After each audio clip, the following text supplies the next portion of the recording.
अस्सलाम वालेकुम। मैं हूँ सज्जाद अनवर। सत्तार खान साहब के साथ नया दौर मीडिया नेटवर्क पे जर्नलिस्ट कट प्रोग्राम के साथ आपकी खिदमत में हाज़िर। खान साहब, आज इमरान खान साहब की रहाई और आँख का मामला एक तरफ रह गया है और पार्टी जो है वो आपस में गुत्थम गुत्था हो गई है। अलीमा खान साहबा ने पीटीआई के लीडरों के ख़िलाफ़ तबले जंग बजा दिया है। उन्होंने कहा है कि मुझे पता है कौन कौन गद्दार है, बल्कि उन्होंने कहा है कि सारे गद्दार हैं सलमान अकरम राजा के अलावा। बैरिस्टर गौहर लतीफ़ खोसा, हामिद खान और अली ज़फ़र को बाकायदा उन्होंने चार्जशीट कर दिया है और कहा है कि बैरिस्टर गौहर जो है वो भी वज़ीर दाखिला मोहसिन नकवी के साथ मिल के साज़बाज कर रहे हैं इमरान खान की सेहत के मामले पे, उनकी आँख के मामले पे। और उसने इल्ज़ाम लगाया है कि सब जानते हैं कि पार्टी के अंदर गद्दार कौन है और पार्टी जो है वो सिर्फ़ और सिर्फ इमरान खान है। उन्होंने कहा कि इमरान खान ने वकीलों को बड़े पैमाने पे टिकट्स दिए ताकि वो इलेक्शन जीत के आए और इमरान खान के मुकदमात को लड़े, लेकिन आज सारे वकील गायब हैं। उन्होंने क्या कहा इस सारे मौके पे? पहले तो हम चाहते हैं कि वो एग्जैक्टली सारा कुछ हमारे देखने वाले अलीमा खान साहबा की ज़ुबान से सुनें। ये क्लिप देखें ज़रा। आज किधर हैं सीनियर लॉयर्स? आज इमरान खान के केस लगाने थे, चीफ मिनिस्टर आ गए, सलमान राजा बैठे हैं, सलमान सत्तर खड़े हैं। किधर है हमारे सीनियर बाकी इमरान खान के जो लॉयर, जो टिकट होल्डर्स हैं? इस वक्त आपके पास देख लें, हामिद खान है सेनेटर पीटीआई के। इमरान खान इस वक्त जिनकी आंख खराब है, जो इस वक्त 2 केसेस लगे हुए हैं, जिसके अंदर आज ये 2 केस लग जाएं, इमरान खान रिहा हो सकते हैं। हामिद खान किधर है? खोसा साहब किधर हैं? अली ज़फ़र किधर हैं? और गौहर साहब जो सेहत के लिए इतनी फिक्र कर रहे थे, जो सेहत के लिए पूरा ये कम्युनिकेट कर रहे थे, इमरान खान की सेहत को जो फारिग करवा दिया, तो गौहर साहब किधर हैं? इस वक्त चेयरमैन है, कहाँ है इधर? क्यों नहीं केस के लिए खड़े हुए? और अली बुखारी किधर हैं जो इस्लामाबाद के हैं? आप हमारे से सुनेंगे, जो आप लोगों का काम था वो करें पहले जाकर। हमारी इंटरफेरेंस अब हम आपको पब्लिकली बताते हैं। पहले हम प्राइवेटली रिक्वेस्ट किया था, अब हम आपको पब्लिक। ये क्लिप तो आपने देख लिया। अच्छा खान साहब, अब थोड़ा सा ट्विस्ट ये है इस सारे मामले में कि जो बैरिस्टर गौहर है वो और अलीमा खान आमने सामने आ गई। बैरिस्टर गौहर ने अलीमा खान के 2 प्रोजेक्ट जो हैं वो अबॉर्ट कर दिए। पहला जो उन्होंने नंबर 1 कहा था कि जनाब सीएम केपी को कि आप रिहाई फोर्स बनाएं और लेकर आएं लोगों को और इमरान खान को छुड़ाएं। गौहर खान ने कहा जनाब कि ये कोई तरीका नहीं है, आप अदालत का दरवाज़ा खटखटाएं, इमरान खान को हम अदालत के ज़रिए छुड़वाएंगे। हम ये जो पब्लिक रैली, ये जो एक तरह से जत्था बना के अटैक करके नहीं, ये इलीगल मामला है, नंबर 1। नंबर 2, अलीमा खान ने कहा वज़ीर आला केपी को कि ये जो गंडापुर है ये गद्दार है पार्टी का, इससे सिक्योरिटी वापस ले लें। रात उससे सिक्योरिटी वापस ली गई है और आज वज़ीर आला केपी जो हैं वो खुद कह रहे हैं कि मैंने सिक्योरिटी वापस नहीं ली, झूठ बोल रहे हैं।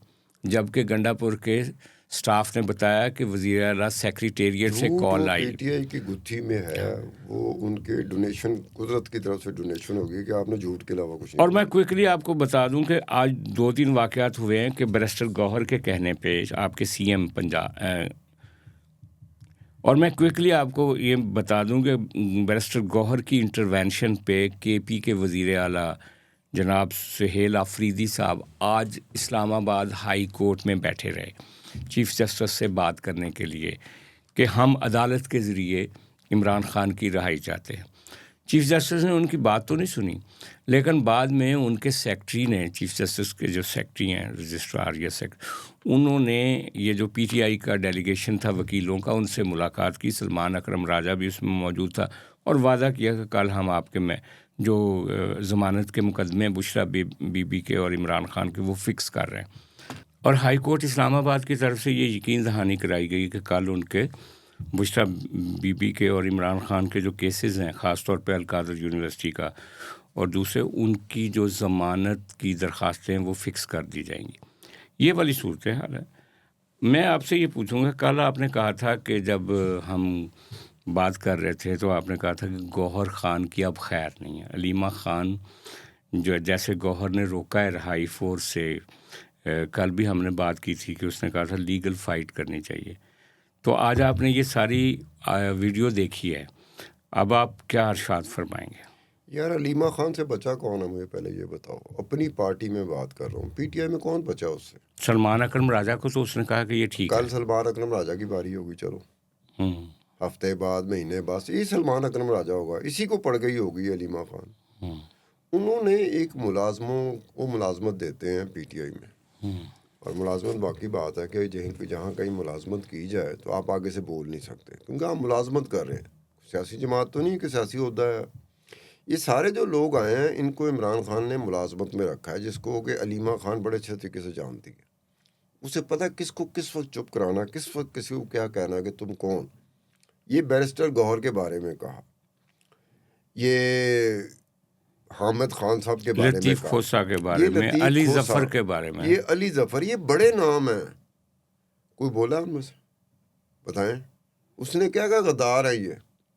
उसने कहा है, अलीमा खान ने कहा है कि ये पार्टी के गद्दार हैं। ये पार्टी के गद्दार है, और कहते हैं कि पार्टी जानती है गद्दार कौन है। अब इन गद्दारों से पूछा जाए कि मुलाजमत आपने करनी है तो करते रहें फिर अगले कई साल, तो आपको मुलाजमत, क्योंकि मुलाजमत में इन चारों को भी फ़ायदा है।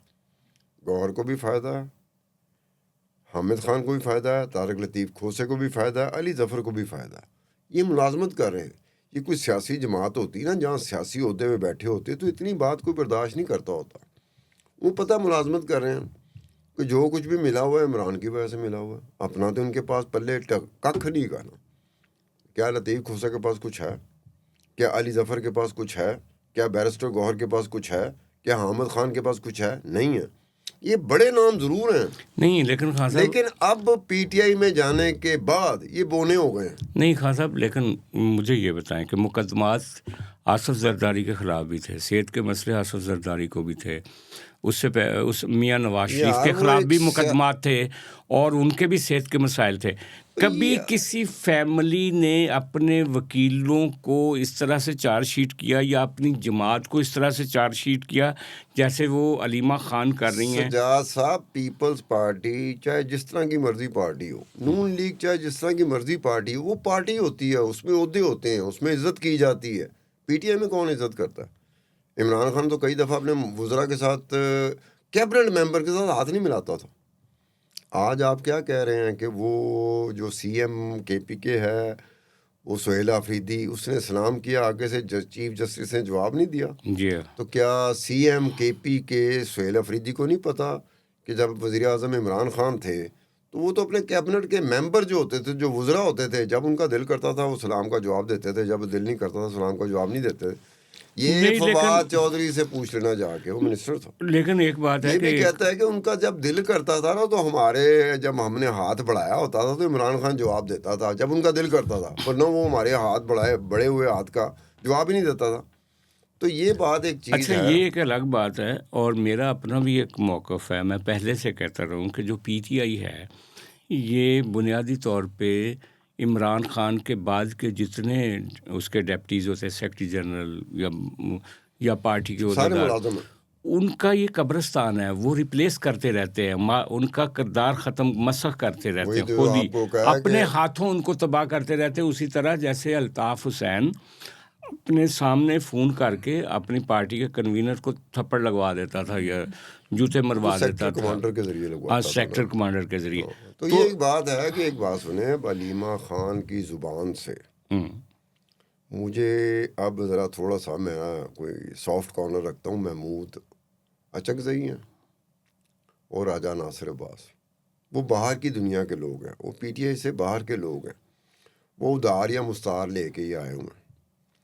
मुझे उस दिन का खौफ है कि जिस दिन अलीमा खान ने यही ज़ुबान जो उसने ज़ुबान इस्तेमाल किया है, बैरिस्टर गौहर अपनी ही पार्टी के चेयरमैन, या हामिद खान, या तारिक लतीफ़ खोसा और अली जफ़र, यही ज़ुबान अलीमा खान इस्तेमाल कर रही होगी महमूद अचकज़ई पे, यही ज़ुबान इस्तेमाल कर रही होगी अलीमा खान राजा नासिर अब्बास पे।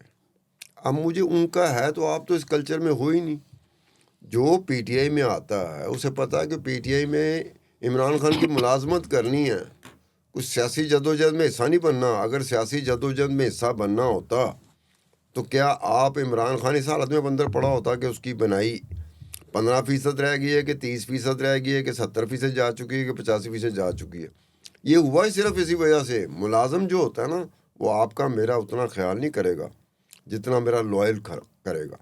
पीटीआई में मुलाजम लोग रखे गए हैं, ये सारे मुलाजमतें नहीं, कर अगर रहे हैं। कोई इमरान खान से लॉयल भी हो और अगर आप उसकी लॉयल्टी पे शक करती हैं एक बहन के तौर पे, तो वो फिर भी बंदा जो है यार बहन उसकी भी तो, उसकी सोच मजरू हो जाती है। अलीमा खान भी तो भाई को बेच रही है ना। अच्छा, वो लेकिन कौन सा भाई का ख्याल रख रही है? गंडापुर ने यही कहा था 4 दिन पहले। उसने कहा था कि एक ज़माना था कि हम इमरान खान की रिहाई की कोशिश कर रहे थे, अब कोशिश हो रही है रसाई की कि उस तक पहुंचा जाए, और अब कोशिश हो रही है कि दवाई की। ओए होए होए, ये उसने कहा है ये उसने कहा कि अब हम कि हमारे दौर में क्या था कि हम रिहाई की, हम रिहाई की कोशिश कर रहे थे, उसके बाद क्या हुआ, रसाई की, अब वो कहता है रसाई की कोशिश हो और रही है, फिर अब दुबई की कोशिश हो रही है। क्या डिक्लाइन यानी है? ये डिक्लाइन है, और वो इस डिक्लाइन का टोटल जिम्मेदारी जो है वो अलीमा खान की मुदाखलत पे वो यार समझते हैं। मुदाखलत तो है, बहन बहन होती है, उसका ये मतलब नहीं होता कि आप पार्टी अफेयर में बोलना शुरू कर दें। अच्छा, बहन का मतलब ये नहीं होता। या तो इमरान खान अंदर से, जैसे उसने बैरिस्टर गौहर को बना दिया, चेयरमैन बना दिया पीटीआई का, सलमान अकरम राजा को जनरल सेक्रेटरी बना दिया, तो अपनी बहन को भी कुछ बना दे। अच्छा, लेकिन इमरान खान का भी अपना एक फ्रेम ऑफ एक वो है ना, क्या उसको कहते हैं, तरजीहात है उनकी। मसलन बैरिस्टर गौहर कैसे चेयरमैन बना, आपको पता है? बैरिस्टर गौहर जो था वो इमरान खान का वकील था जिस दिन उसको इस्लामाबाद हाई कोर्ट से गिरफ्तार किया गया। अच्छा तो उसने बड़ी बहादुरी से आगे बढ़ के पुलिस को रोका, अच्छा और इमरान खान का शील्ड बना, और उसने कहा कि इमरान खान को आप हाथ नहीं लगा सकते, ये अदालत की प्रेमिसेस है, यहाँ पे पुलिस नहीं पहुँच सकती। अच्छा। तो इमरान खान को बड़ा बहादुर आदमी लगा। इसी चक्कर में उसने चेयरमैन लगा दिया। उसने फौरन 1-2 दिन के बाद जो पार्टी की तश्कील की, तो बैरिस्टर गौहर जो है वो चेयरमैन था पार्टी का। अच्छा, सलमान अकरम राजा की सुन लें। सलमान अकरम राजा जो ये जो जाली निकाह केस था, वहाँ पे अडयाला जेल में उसकी हियरिंग हो रही थी, तो सलमान अकरम राजा ने बड़े कमाल के दलाइल दिए इमरान खान के सामने, बड़ा जज्बाती होकर उसने कहा कि आप एक मियाँ बीवी के रिलेशन के अंदर स्टेट कैसे आ सकती है, और आप कैसे कह सकते हैं कि ये एक गलत निकाह है। तो इमरान खान ने कहा इस बंदे की आंखों में ना एक लॉयल्टी है, तो उसने कहा ये सेक्रेटरी जनरल है मेरी पार्टी का। अब इस तरह से और बताएं। और सुने, ये जो अचकज़ई साहब बनाए गए हैं लीडर ऑफ द अपोजिशन, यानी उन्होंने अपनी पार्टी के 80-85 MNAs के ऊपर एक तरह से उनको निगेट करके हल्ला बोल दिया ना, उनको फारिग चला करके दिया। आप एक दूसरी पार्टी के बंदे को लीडर ऑफ द अपोजिशन बनाते हैं। तो क्यों बनाया? जब अचकज़ई साहब पार्लियामेंट का इनॉग्रल इजलास था पहला, तो उसमें उन्होंने जो तकरीर की थी पहली, उन्होंने एस्टैब्लिशमेंट को ललकारा था और कहा था कि जो सबसे पॉपुलर आदमी उसको आपने जेल में डाला हुआ है, उसकी पार्टी को इलेक्शन नहीं लड़ने दिया, और आज वो जीता हुआ है और आप उसकी पार्टी का मैंडेट वापस करें। तो इमरान खान ने कहा ये आदमी है जो मेरा लीडर ऑफ द क्या अपोजिशन सिलेक्शन हो रही है? ये सियासत के लिए सिलेक्शन हो रही है, जमात के लिए हो रही है, या साउथ की इंडिया साउथ की फिल्मों की हीरो सेलेक्ट हो रहा है? उसकी कास्टिंग कास्टिंग हो रही है। नहीं, आगे बढ़ते हैं। उन्होंने ये जो राजा नासिर है, राजा नासिर वो बंदा था जिसने कहा था कि आप मेरी पार्टी, सबसे पहले वो आदमी था जिसने कहा था कि आप मेरी पार्टी जो है ना वो ले लें अगर आपकी पार्टी बैन की जाती है तो फिर उनकी पार्टी इस वजह से नहीं दी गई, कहा गया ये शिया पार्टी है, और सुन्नी तहरीक को लिया गया बाद में। जो हामिद साहब हैं, हामिद रज़ा साहबज़ादा हामिद रज़ा साहब। अब राजा नासिर की वो बात याद आ गई कि ये बड़ा लॉयल है, इसने कहा कि पार्टी उसको leader of the opposition senate में बना दिया। वो शख्स जिसने इनको पार्टी दी और जो हर स्टेज पे फ्रंट फुट पे लड़ता रहा, साहबज़ादा हामिद रज़ा, उसको 100 दिन से ज़्यादा वो जेल में है, और वो जेल से ट्वीट कर रहा है कि कोई पीटीआई का बंदा है जो मेरे से मुलाकात करेगा।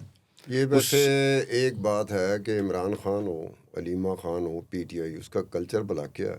एहसान फरामोशी इनकी गुत्थी में।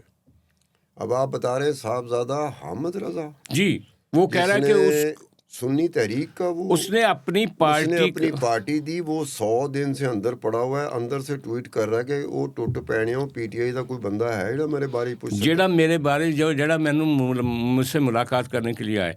ये जो 5 लीडर आपके लाहौर में हैं, शाह महमूद कुरैशी से लेकर जो महमूद रशीद तक और सरफराज चीमा से लेकर डॉक्टर साहबा तक, उनको मिलने कोई नहीं गया सवाए उनको एस्टेब्लिशमेंट के बंदे हैं, फवाद चौधरी या मौलवी वो। अच्छा एक बात जो है ना, वो आप कह रहे थे ना अलीमा खान के ऊपर, तो अलीमा खान में काफ़ी जोश और जज्बात मैंने देखा है। उनका सर नहीं झुकता चाहे पीछे खड़े होने वालों की नाक कट जाए, बल्कि जितनी जिसकी चाहे वो बेइज्जती कर दें, जिसको गद्दार करार दे दें। अच्छा ये अलीमा खान से पूछा जाए कि अलीमा खान तेरे भाई की गवर्नमेंट बने 14 अगस्त 2018 को, तेरा भाई हलफ उठाता है प्राइम मिनिस्टर का, और दिसंबर में एक दुबई लीक्स आती हैं जिसमें बहुत सारे लोगों की दुबई में प्रॉपर्टी, अनडिक्लेयर्ड प्रॉपर्टी, उसमें अलीमा खान की प्रॉपर्टी भी आ जाती है, अनडिक्लेयर्ड, किसी को नहीं पता, ना स्टेट बैंक ऑफ पाकिस्तान को पता है, ना एफबीआर को पता है, ना किसी को पता है कि पैसे कैसे बाहर गए, कैसे प्रॉपर्टी ली गई। फिर ये होता है कि उस वक्त थे एक चीफ जस्टिस थे जिनके बारे में आज भी बड़ा जिक्र होता है, साकिब निसार ही थे ना, Saqib Nisar chief justice supreme court. वो सुओ मोटो ले लेते हैं। सुओ मोटो क्यों लेते हैं? वो कहीं मुल्क से बाहर थे, वो डैम शैम को उनका बड़ा शौक़ था कि डैम मैं बनवाऊँगा, पैसे इकट्ठे करूँगा। तो वहाँ जो जर्नलिस्ट थे, जिनमें बाहर के जर्नलिस्ट भी थे, उन्होंने कहा कि जनाब वो अलीमा खान जो वज़ीर आज़म आपका नया आया, उनकी बहन की प्रॉपर्टी भी निकल आई है। तो उसने कहा मैं सुओ मोटो लूँगा। सुओ मोटो केस में justice Saqib Nisar, chief justice of Pakistan supreme court, उन्होंने फ़ाइन इम्पोज कर दिया, जुर्माना आयद कर दिया। अलीमा खान को कहा गया कि 2,95,00,000 रुपए का जुर्माना भरो वरना तुम्हारी सारी प्रॉपर्टी जब्त कर ली जाएगी। अलीमा खान ने 2,95,00,000 रुपए का जुर्माना फ़ाइन भरा और साथ ये कहा कि ये मैंने 2008 में ये प्रॉपर्टी ख़रीदी थी दुबई में और 2017 में बेच दी, और 2018 में ये दुबई लीक्स से पता चला कि अलीमा खान मोहतरमा माशाल्लाह 10 साल से दुबई में प्रॉपर्टी की मालिक है। किसी को बताया ही नहीं उसको। मेरे ख्याल मोस्ट प्रॉब्ली इमरान खान को भी नहीं बताया होगा जो वज़ीर आज़म था। अब उसके अलावा एक और प्रॉपर्टी अलीमा खान की न्यू जर्सी अमेरिका में, वो भी है। अब यहाँ पर देखा जाए कि यह अलीमा खान, तू दूसरों को बग़ैरत कह रही है, दूसरों को तू गद्दार कह रही है, तू खुद क्या? तेरी प्रॉपर्टियाँ निकल रही हैं, तेरी प्रॉपर्टियाँ अनडिक्लेयर्ड निकल रही हैं। अगर Saqib Nisar chief justice of Pakistan ना होता, अगर इमरान खान उस वक्त वज़ीर आज़म पाकिस्तान ना होता, अलीमा खान अंदर होती। जी सर, क्योंकि जिस तरह आपकी प्रॉपर्टी है, और अगर वो उसको फेवर ना मिलती, सिर्फ जुर्माना करके आपने अंडर द कारपेट कर दिया। आज भी कोई बंदा जा सकता है अदालत में। लेकिन वो जो आपके हैं शेर अफजल मरवत साहब, उन्होंने कहा कि हार ले गई बुशरा बीबी से, वो जो तोशा खाना 2 वाला केस है, उसका हार ये ले गई हैं। अभी तक इन्होंने तरदीद नहीं की उस बात की कि मैंने हार नहीं लिया। अगर नहीं लिया तो बताती कि ये हार क्यों नहीं लिया। और अच्छा बात यह है कि देखें, बुरा वक्त, ये जो पीटीआई के लोग कहते हैं ना कि इमरान खान की सेहत और उसका बुरा वक्त है और आप कैसी बातें कर रहे हैं, आप पार्टी के ख़िलाफ़ अलीमा खान के, मैं उनसे कहता हूँ कि यार ये बुरा वक्त बेनज़ीर भुट्टो पे भी था, ये बुरा वक्त मियां नवाज शरीफ पे भी था, ये बुरा वक्त आसफ जरदारी पे भी था। लेकिन उन लोगों ने अपनी पार्टी को भी इंटैक्ट रखा। किसी ने पार्टी के लोगों को गद्दार नहीं कहा, अपने वकीलों पे इल्ज़ामात नहीं लगाए, और उन्होंने इत्तेहाद के साथ उसका मुकाबला करके वो आगे बढ़े। कर रहे हो, वो सियासतदान थे, वो अपनी अपनी जमात के सियासतदान थे, अपनी अपनी जमात के लीडर थे। ये इमरान खान एक फ़िरका मसलिक बन चुका हुआ है। फ़िरका मसलिक और सियासतदान लीडर में बड़ा फ़र्क होता है। इसकी तो पूजा पाठ हो रही है, इसकी पूजा हो रही है। बेनज़ीर भुट्टो की पूजा नहीं होती थी, नवाज शरीफ की पूजा नहीं होती थी, जमात इस्लामी के किसी लीडर की पूजा नहीं होती, MQM के किसी लीडर की पूजा नहीं होती, JUI के किसी लीडर की पूजा नहीं होती, ANP के किसी लीडर की पूजा नहीं होती। अमेरिका में जितनी पार्टियां, किसी की पूजा नहीं होती। बरतानिया में जितनी सियासी जमातें, किसी की पूजा नहीं होती। वेस्ट में जितनी जमातें हैं, किसी की पूजा नहीं होती। इंडिया में जितनी जमातें हैं, उनकी किसी की पूजा नहीं होती। पाकिस्तान का वाहिद हमने लीडर पैदा कर दिया, एक ऐसा सियासतदान पैदा कर दिया जो बजाय तो सियासतदान है, लेकिन उसकी मजहबी पूजा पाठ होती है। और जिन्होंने पैदा किया वो सबसे ज़्यादा भुगत रहे हैं इस सारी सूरत हाल को। अच्छा, लेकिन मैं समझ गया। लेकिन आप ये पावर बताएं, दैट बी की बात कर लेकिन रहे हैं। आप ये बताएं कि उस वक्त एस्टैब्लिशमेंट के कई चमचे सहाफ़ी और इमरान खान की पार्टी और इमरान खान खुद ये कहता था कि ये जो लीडर हैं जरदारी या नवाज शरीफ, ये जेल में जाते हैं और बीमार पहले हो जाते हैं और फिर कहते हैं कि हमारा इलाज कराओ, और ये अपनी जो सज़ा होती है उसमें बीमारी को एक ढकोसले के तौर पे इस्तेमाल करते हैं। वो अभी तक कहता रहा इमरान खान के ये जो प्लेटलेट्स हैं नवाज शरीफ के, ये जाली थे और मेरे से धोखा किया गया। सज्जाद लेकिन साहब ये- आज हाँ, आज जब खुद अपनी बीमारी पे इनकी बहनें जो नोहे पड़ रही हैं बाहर बैठी हुई, एक बात सुनिए। जबकि सरकारी डॉक्टर कहते हैं कि वो फिट है, वो बिल्कुल ठीक है, लेकिन वो कहती है कि नहीं, हाँ जब तक हम नहीं देखेंगी, जब तक हमारे डॉक्टर नहीं देखेंगे। तो मैं समझता हूँ कि एक बात है ना, आप देखें ना कि ये जितना भी कबीला है, इसमें झूठ और मुनाफकत इनके डीएनए में है। कि आपने इतना झूठ बोलना है, सोशल मीडिया झूठ की बछाड़ कर रहा होता है, उसकी जद में लोग बेचारे आ रहे होते हैं। उसके साथ साथ आप ये देखें, अगर ये नोहा नहीं करेंगे, अगर ये मातम नहीं करेंगे, अगर ये सोग नहीं बनाएंगे, अगर इतनी सी बात को इतना नहीं बनाएंगे, क्यों नहीं? क्योंकि ख़ुद ये बुरी तरह नाकाम हो गए हैं एक स्ट्रीट पावर के तौर पर। एक तहरीक चलाने के काबिल ये पार्टी नहीं है, एक मूवमेंट चलाने के काबिल ये पार्टी नहीं है, लोगों को सड़कों पे लाने के काबिल ये पार्टी नहीं है। तो ये उम्मीद बाहर से कर रहे होते हैं। पार्टी तो दूर की बात, यहाँ तक कि शानदाना गुलजार ने कहा कि इन औरतों को, ये जो प्रेस कॉन्फ्रेंस कर रही थी आज सुप्रीम कोर्ट में, कि उनको कहा था कि ये बूढ़ी औरतें जो हैं ये अपने भाई की फिक्र छोड़े, अपने पोतों नवासों के साथ खेलें, और ये जो पार्टी है इसके अंदर एक पैरेलल लीडरशिप ना बनाएं।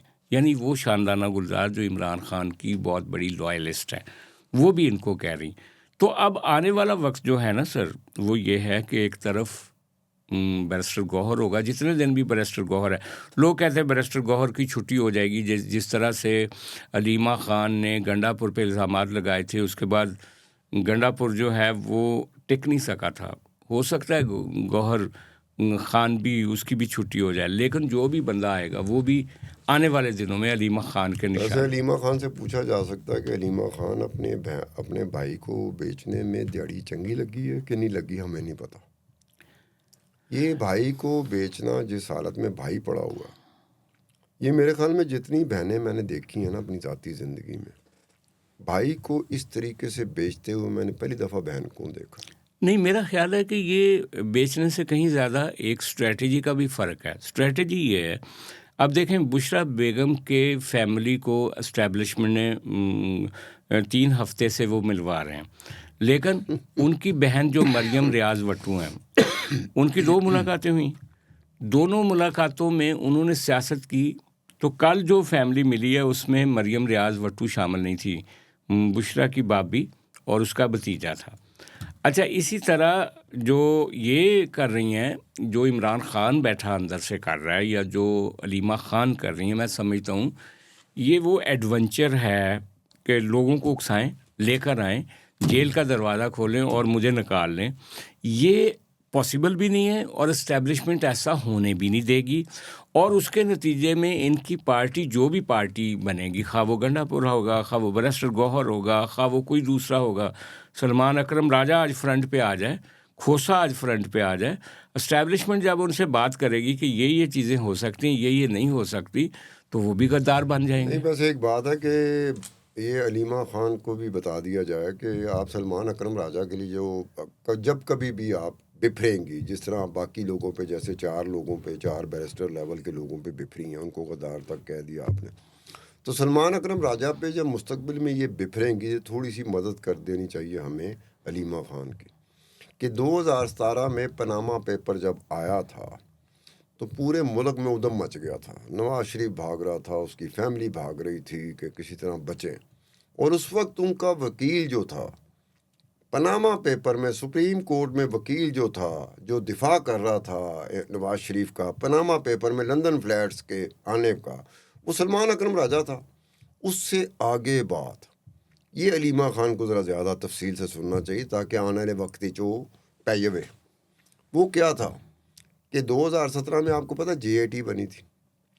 JIT प्रॉप कर रही थी कि ये जो लंदन के फ्लैट्स हैं शरीफ ख़ानदान के, ये पैसा कितों गया, किस मनी प्रोजेक्ट ट्रेल किस रिच फलाना कर दे करांदे। उन्होंने मनी ट्रेल तो JIT के पास भी नहीं बन सकी, ना नैब के पास बन सकी, ना एहतसाब अदालत में आ सकी। बड़ा मुश्किल काम होता है मनी ट्रेल। हाँ, नवाज शरीफ ख़ानदान की तरफ से जो तारक शफ़ी था वो पेश हुआ था, उसने 2 एफिडेविट जमा कराए थे JIT में और स्टेटमेंट भी दिया था। एक गल्फ स्टील मिल थी दुबई में, उसके हवाले से कि ये पैसा हमें वहाँ से आया जिसकी वजह से हमने लंदन के फ्लैट्स लिए। तो 2 एफिडेविट थे, उसमें तजाद बहुत था, कॉन्ट्रडिक्शन बड़ी खौफनाक थी। मेरे पास मैं सारे एक एक चीज़ बारीकियों के साथ मैंने पढ़ी हुई है। तो JIT ने पूछा तारक शफ़ी से कि ये किस तरह के तुमने 2 एफिडेविट जमा कराए हैं, तेरे दोनों एफिडेविट आपस में नहीं मिलते। एक एफिडेविट में तू कुछ और कहानी बता रहा है, दूसरे एफिडेविट में तुमने कुछ और कहानी बताई है। तो तारक शफ़ी भला क्या कहता है, कहता जी मैंने तो सिर्फ साइन किए हैं, ये जो हमारे वकील हैं सलमान अकरम राजा, ये एफिडेविट तो इसने तैयार किए हैं, एनेक्चर भी इसने लगाए हैं, यानी डाटा सारा इनका है, मैंने तो सिर्फ साइन किए हैं। अब बताएं 2017 की मैं बात कर रहा हूँ, JIT की रिपोर्ट 9 वॉल्यूम ऑन रिकॉर्ड पड़े हुए हैं जिसमें ये चीज़ तहरीर में है, ऑफिशियल रिकॉर्ड का हिस्सा है। आज कितने साल हो गए, 6 साल और 3 साल 9 साल हो गए हैं। क्या सलमान अकरम राजा ने कभी जाके उस रिकॉर्ड के बारे में किसी को कहा कि ये बात सही है गलत है? उस वक्त भी हमें नहीं पता चला कि सलमान अकरम राजा कितनी फ़ीस ले रहे हैं नवाज शरीफ से, उनका दिफा करते हुए लंदन फ्लैट्स के हवाले से सुप्रीम कोर्ट में। आज भी हमें नहीं पता कि सलमान अकरम राजा इमरान खान से कितनी फ़ीस ले रहा है। और आज सलमान अकरम राजा बहरहाल अलीमा खान की आंखों का सितारा हैं, लेकिन ये जो गौहर खान और अलीमा खान की लड़ाई है, अब देखें उसकी क्या शक्ल बनती है। आज के लिए इतना ही, कल फिर आपसे मुलाकात होगी। बहुत मेहरबानी।